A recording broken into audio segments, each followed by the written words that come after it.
nin koi karisa. I'm a new nin koi karisa. He sang, which means what a wonderful business hat selling is.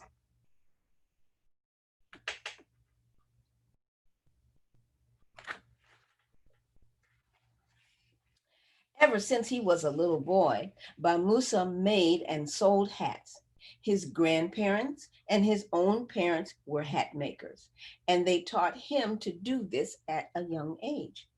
After each harvest, the whole family would venture out to the fields to collect rice stalks from which they made wide brimmed debiri hats to sell.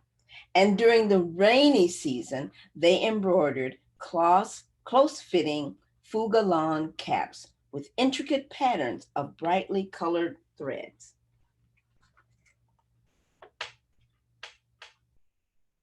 Mm.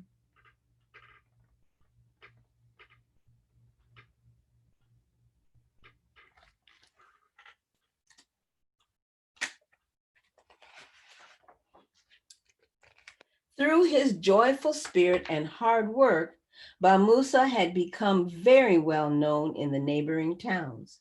Whenever he arrived with his hats piled high on his head, children would follow him and sing along as he sang his favorite song. I'm a new nin koi karisa. I'm a new nin koi karisa. I'm a new nin koi karisa.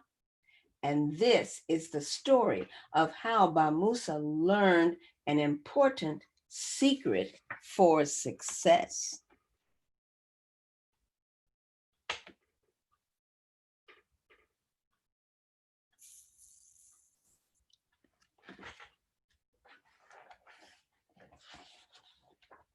One day, Bamusa heard that a great festival was to take place in a neighboring town. There, he could sell more hats than he'd ever sold before. He spent many days making hats for this event. To get to the festival by evening, he began his journey in the early morning. But he was in such a hurry, he did not eat any breakfast. Halfway to town, Bamusa grew so tired and hungry, he had to stop and rest under a shady mango tree. He unloaded the hats from the top of his head and put them on the ground next to him. Then he covered his face with one as a blind shade to keep the sun from his eyes. Bamusa soon fell asleep and began to snore loudly.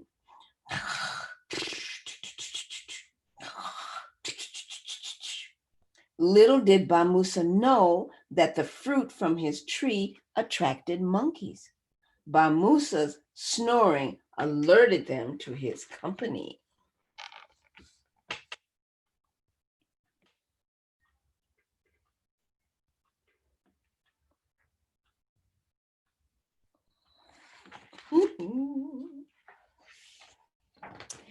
As usual, monkeys are very curious and smart, and they crept down from the tree, yoli, yoli, yoli, quietly, quietly, quietly, and sneaked around Bamusa. Being attracted to the colorful hats, each monkey selected one. Then they climbed back up the tree and imitated Bamusa, covering their faces and snoring.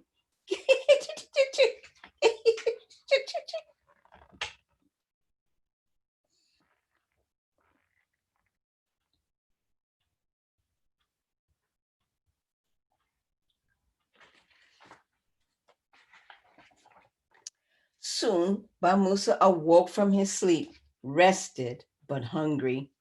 Eager to continue his journey, he looked for his hats. But where were they? Had they been stolen? Frantically, Bamusa called for help. I am Manoon, I am Manoon, he cried out.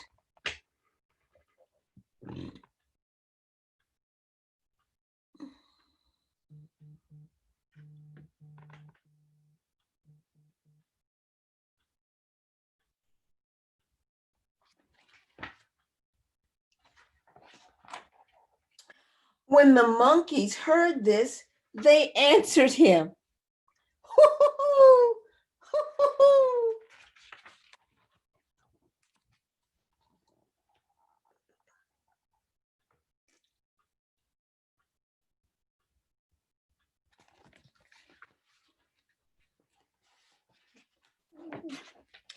Musa looked up and realized what had happened, but he was so hungry he could not think clearly what to do. He raised his arms in the air. Cha cha cha cha, he yelled. The monkeys stared down at him and replied, "Hoop, hoop, hoop, hoop," shaking their arms wildly.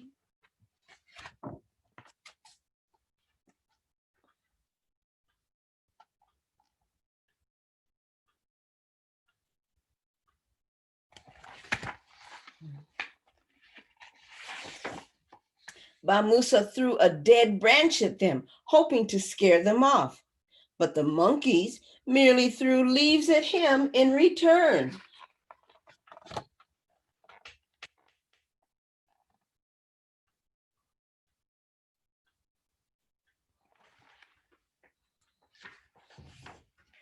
Then Musa picked up a stone and threw it into the tree. The monkeys picked mangoes and threw them down at Musa.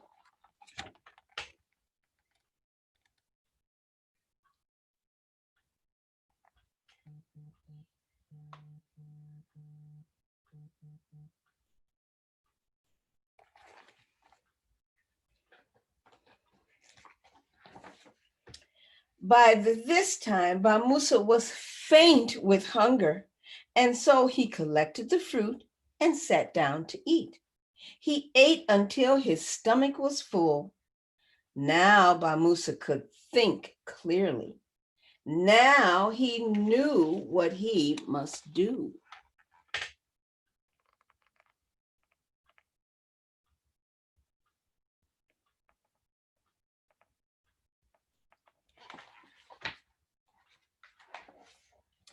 He removed the only hat he had left from his head and shook it in the air at the monkeys, shouting, "Ay Manoon, ay Manoon." And all the monkeys did the same, grabbing the hats off their heads, howling, "Hoo, hoo, hoo, hoo, hoo, hoo." Musa dropped his hat to the ground, and the monkeys dropped their hats. Toop, toop, toop, toop.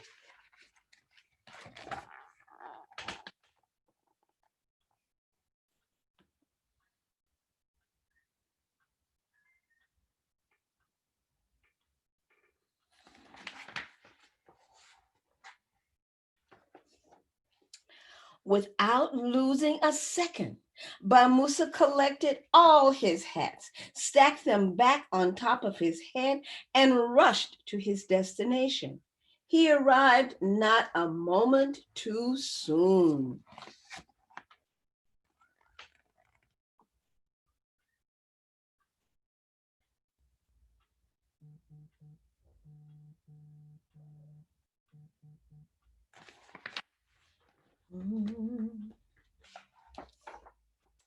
So great was Musa's happiness from his recent luck that his spirit, good and goodwill helped sell all of his hats.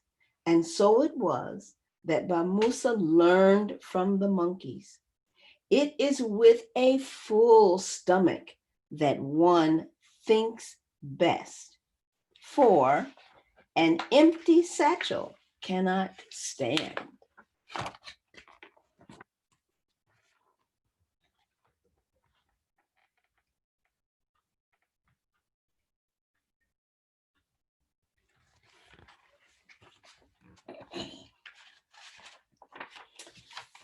And that is the story of The Hatseller and the Monkeys, written and illustrated by Baba Wage Jikite.